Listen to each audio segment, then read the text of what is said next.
スパイのバサラカ8月9日放送分のアイドリングトークです。本編の収録準備ができるまでお付き合いよろしくお願いします。メールいただいてます。ラジオネーム文ちゃんさん、ありがとうございます。健太さん、よすけくん、こんばんは。こんばんは。私も怖くない心霊体験多分をしたことがあるので聞いてください。数年前、大好きな同居の祖母が92歳で亡くなりました。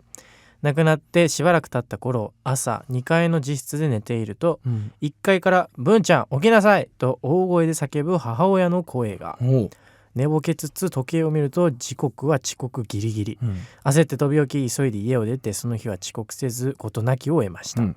夜帰宅後、母に朝起こしてくれたお礼を言うと、今朝はゆっくり寝ていたので起こしてないと、しかも今朝は初めて母の夢に母の母が現れて、孫である私の話をいろいろしていたとのこと。母と祖母は昔から声がよく似ていて、家族でも間違えるほどでした。お分かりでしょうか。どうやら今朝は亡き祖母が遅刻しそうなのに起きる気配のない孫を心配して声をかけに現れてくれたようなのです。私は祖母にとって初孫で、子供好きな祖母には幼い頃からとても可愛がられていたので、きっと亡くなってからも孫のことが気になって仕方なかったんでしょうね。それからは部屋で一人の時に人の気配を感じたり、幼い息子が誰もいない廊下の向こうへニコニコ手を振ったりと、たまにあるんですが、気持ち悪い感じは全然しないので、まあおばあちゃんお祖母ちゃんおばあちゃん大体ねかなと思うようになって、全く怖くはありません。そんな私のちょっと不思議な体験なんです。信じるか信じないかはあなた次第です。いや、いい話やな。本当にあんの、本当にあんのこれ。まあわからん。幻聴。まあでも幻聴だとしてもだよね。でもさ、こういうのさ、結局さ、受け取る側の意識の問題じゃん、多分。まあそうだね。受け取る側が、例えばおばあちゃんが、亡くなって、悲しいなとか、寂しいなとか思ってた時って、でそうやって夢に出てきたりするわけじゃん。で、その時って、俺は最近とある映画を見たせいで、すごいちょっとスピってんだけど、その辺に関しては、意識はやっぱね、時空を超えんじゃないかなって思ってる。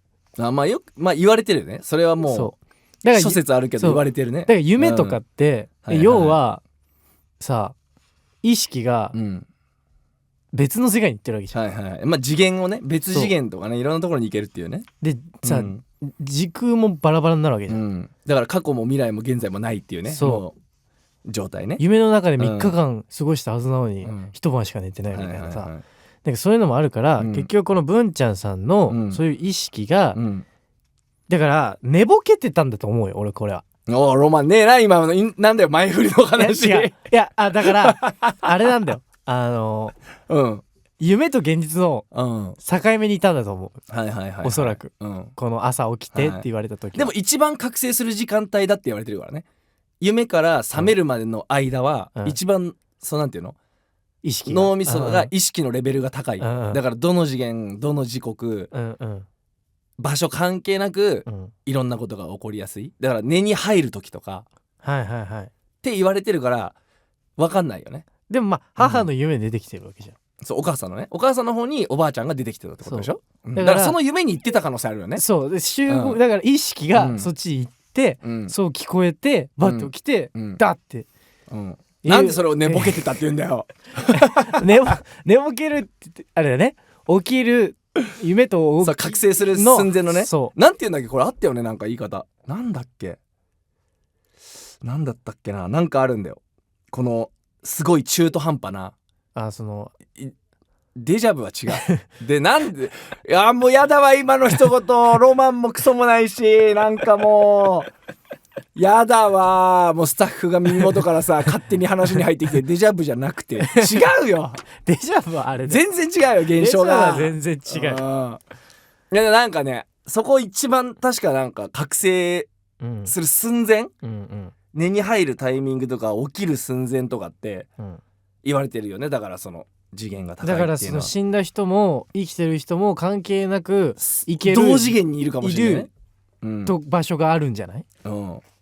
いいじゃん。その話で突き通してよ最初からなんで急にロマンのない話になったの？寝ぼけてたわあ、それが言いたかったね。それ口が悪くなっちゃったそうあ、単純にね。いやでもすげえいい話だと思う。でも、俺はお子さんが誰もいない廊下の向こうへニコニコ手を振ったり。だから分かんないよね。ちっちゃい子ってさやっぱ見えるとも言うじゃん。動物とかさ、だから人間が失ってしまった第六感的なものをやっぱりちっちゃい子供とかあとは動物っていうのは持ってて、でそれを感じ取ってでそう見てる可能性もあるじゃん。もう僕らはもうなんていうの、この腐敗しきったそう腐敗っていうかその科学というそのものに支配されてるわけだもん、僕らは。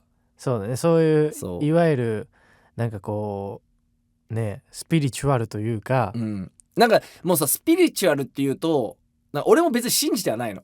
どっちかっていうと懐疑的なんだけど、なんかスピリチュアルっていうのをいいことに悪徳商売をするやつが多くなりすぎたからそう聞こえちゃうけど、でもあっていいと思うの、その考えってあっていいけどあれでしょ。要はこの水がとかこの植木鉢がこの壺がになってくると話は違う。話は変わってくる、ただやっぱりそういうこうなくしたものっていうのは大いにあるだろうなって思うから僕は。いやまあほんとそうだと思う。だって時々俺考えるもん。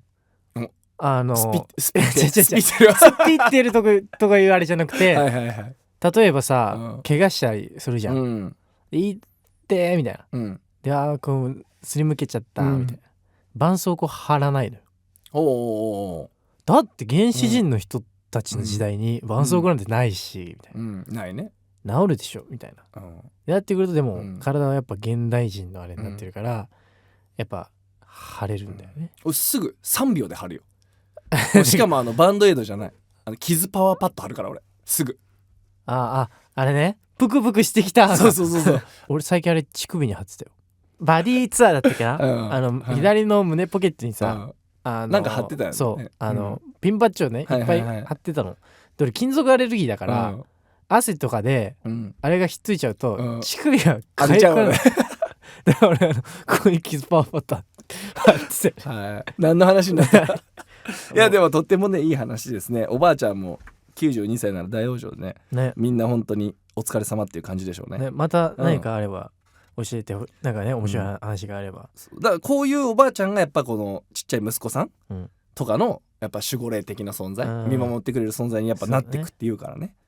おそぼちゃんおそぼちゃんはびっくりしたわいやいい話でした。ということで、本編収録準備ができたのでアイドリングトークはここまでです。本編は毎週土曜深夜1時から FM 福岡で放送中です。ぜひ聞いてください。それでは本編の収録へ行ってきます。